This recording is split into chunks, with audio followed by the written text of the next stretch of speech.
કેમ છો વિદ્યાર્થી મિત્રો? મજામાં ને? ચલો જોઈએ આપણે વાસ્તવિક સંખ્યા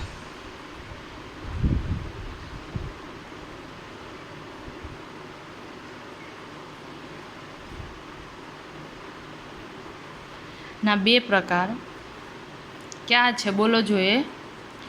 એક છે સમય સંખ્યા અને બીજું છે અસમય સંખ્યા.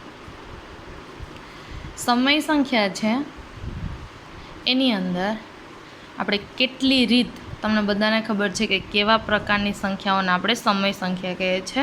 એમાં હવે આપણે ટાઈમ નથી બગાડવાનો, તો એ તમને બધાને ખબર જ છે. હવે આપણે સમય સંખ્યાની દશાંશ અભિવ્યક્તિની એક રીત જોઈ હતી. આ એક રીત દશાંશ અભિવ્યક્તિ, જેની અંદર શાંત અને અનંત આવૃત પ્રકારની જે સંખ્યાઓ છે તે સમય સંખ્યા છે, અને અનંત અનાવૃત પ્રકારની જે સંખ્યાઓ છે તે અસમય સંખ્યાઓ છે. એના પછી આપણે રીત જોઈ છે સમય સંખ્યાની અંદર બે સંખ્યાઓ વચ્ચે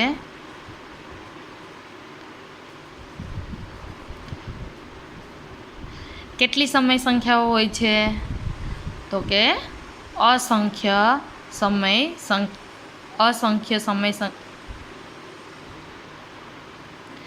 સંખ્યાઓ હોય છે. બે સંખ્યાઓ વચ્ચે અસંખ્ય સમય સંખ્યાઓ હોય છે. હવે એના પછી આપણે બીજી રીત જોઈ છે તે સમય સંખ્યા ઓનું સંખ્યા રેખાઓ પર નિરૂપણ. આ એટલી રીત આપણે સમય સંખ્યાની 9th અંદર જોયું છે. એના પછી રીત તમને બધાને મેં આગળ શીખવાડેલી છે. એના પછી અસમય સંખ્યાની અંદર તો તમે ખાલી અનાવૃત પ્રકારની જે સંખ્યા છે તે અસમય સંખ્યા છે, તે ખાલી એક રીત જોઈ છે. એના પછી હવે અસમય સંખ્યાની અંદર આપણે રીત જોવાની છે, તો કે બે સંખ્યાઓ વચ્ચે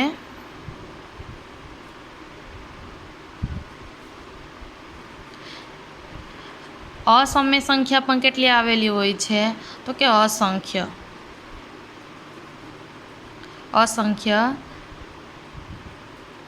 અસમય સંખ્યાઓ આવેલી હોય છે.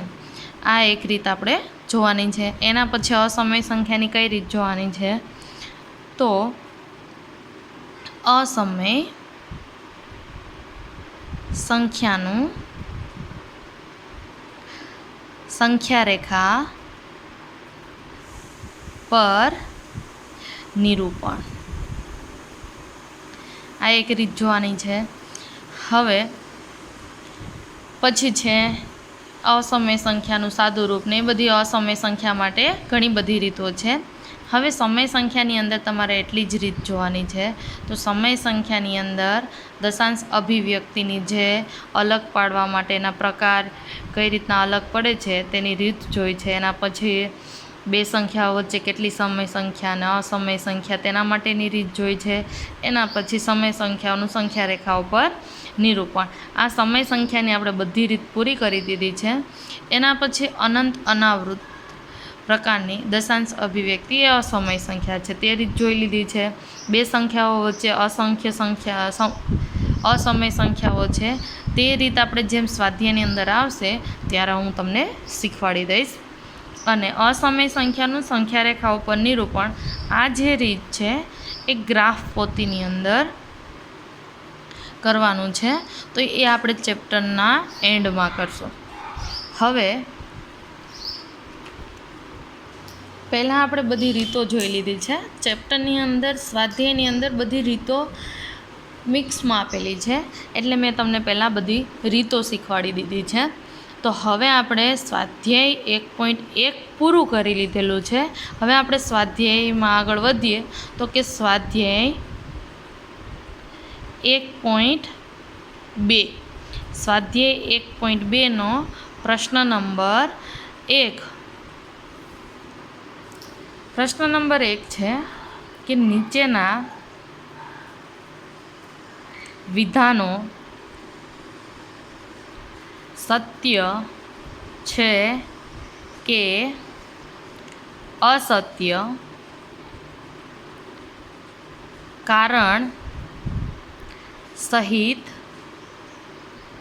ઉત્તર આપો.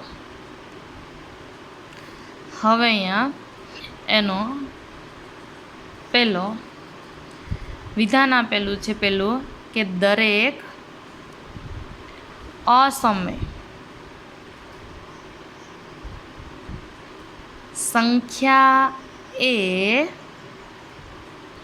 વાસ્તવિક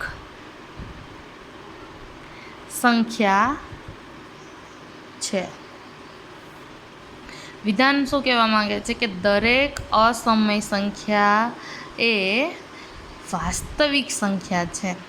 તમને બધાને ખબર છે કે અસમય સંખ્યા એ વાસ્તવિક સંખ્યાનો એક પ્રકાર છે. તો દરેક અસમય સંખ્યા છે વાસ્તવિક સંખ્યામાં કહેવાય જ. તો અહીંયા આપેલ વિધાન કેવું છે તમે કયો જોઈએ? તો અહીંયા આપેલું વિધાન એ સત્ય છે. વિધાન સત્ય છે. કારણ આપવાનું છે. તો કારણ કે શું કરવાને? અસમય સંખ્યા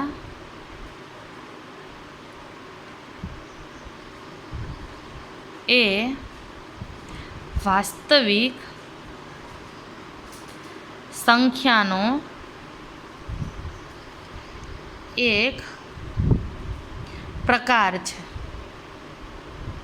માટે દરેક અસમય સંખ્યા એ વાસ્તવિક સંખ્યા છે તેમ કહેવાય.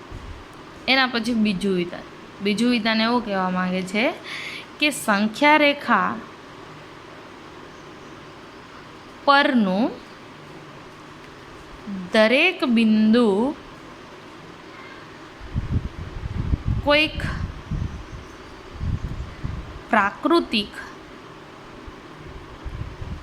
સંખ્યા એમ માટે √m સ્વરૂપનું હોય છે.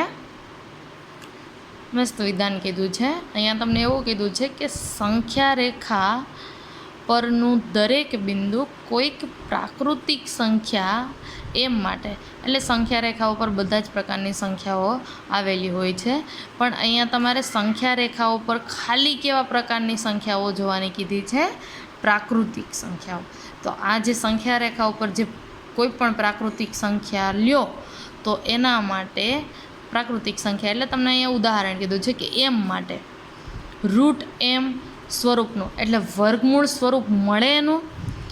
જે વર્ગમૂળ સ્વરૂપ મળે તો અહીંયા તમારું જે વિધાન છે તમે વિચારો કે બધી જ પ્રાકૃતિક સંખ્યાનું વર્ગમૂળ નીકળે? તો કોઈ પણ પ્રાકૃતિક સંખ્યા લ્યો અને વિચારો. અહીંયા હું ઉદાહરણ લખું છું જેથી કરીને પછી તમારે કહેવાનું છે કે વિધાન સાચું છે કે ખોટું. પહેલાં વિચારીએ કે અહીંયા એક પ્રાકૃતિક સંખ્યા લઈએ 5. તો 5 પ્રાકૃતિક સંખ્યા છે, એનું √5. તો આનું વર્ગમૂળ નીકળે છે √5નો? નથી નીકળતું. જે છે તે જ રહેશે. 4 લે છે √4. તો √4 એટલે 2. તો √4નું વર્ગમૂળ નીકળે છે પણ 5નું વર્ગમૂળ નીકળતું નથી. એવી જ રીતના કોઈ પણ પ્રાકૃતિક સંખ્યા લઈએ આપણે તો 7નું વર્ગમૂળ નીકળતું નથી. જે છે તે જ રહેશે. એના પછી લઈએ 25. તો 25નું વર્ગમૂળ 5. આમ તમારે આ બધી પ્રાકૃતિક સંખ્યા છે અને વિચારવાનું છે. તો આ વિધાન પ્રમાણે તમારે કહેવાનું છે. હવે કયો જોઈએ? પ્રાકૃતિક સંખ્યા એના માટે વર્ગમૂળ સ્વરૂપો બધી જ સંખ્યાનું મળે છે. તો વિધાન કેવું છે? સત્ય. સત્ય બોલો જોઈએ. તો વિધાન કેવું છે? અસત્ય. હવે કારણ આપવાનું છે. તો તો કારણ કે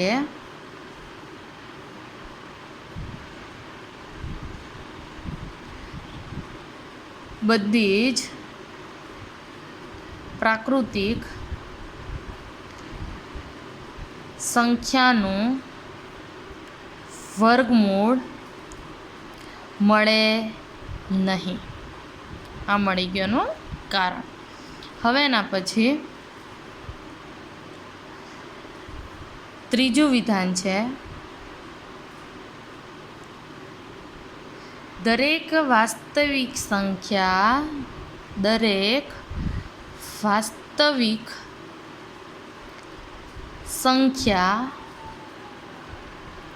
એ અસમય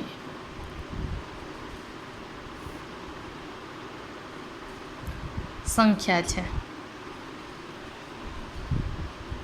બધી જ વાસ્તવિક સંખ્યા સમય સંખ્યા હોય. સમય સંખ્યા તેને પણ વાસ્તવિક સંખ્યા કહે છે. તો સમય સંખ્યા એ અસમય સંખ્યા નથી. તો આ સમય સંખ્યા એ વાસ્તવિક સંખ્યા છે. અહીંયા આપણે રફ કામ કરીએ સાઈડમાં કે વાસ્તવિક સંખ્યાના બે પ્રકાર,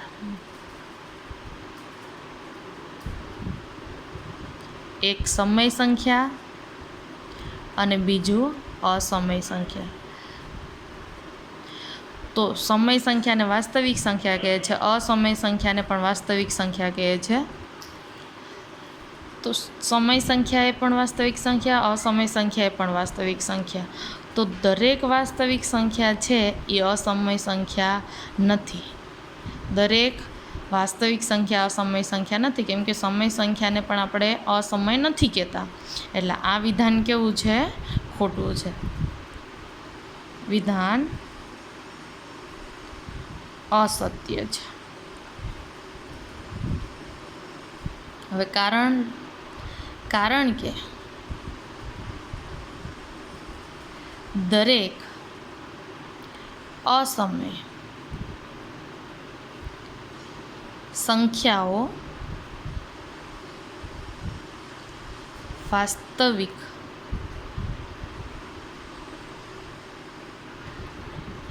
સંખ્યાઓ છે.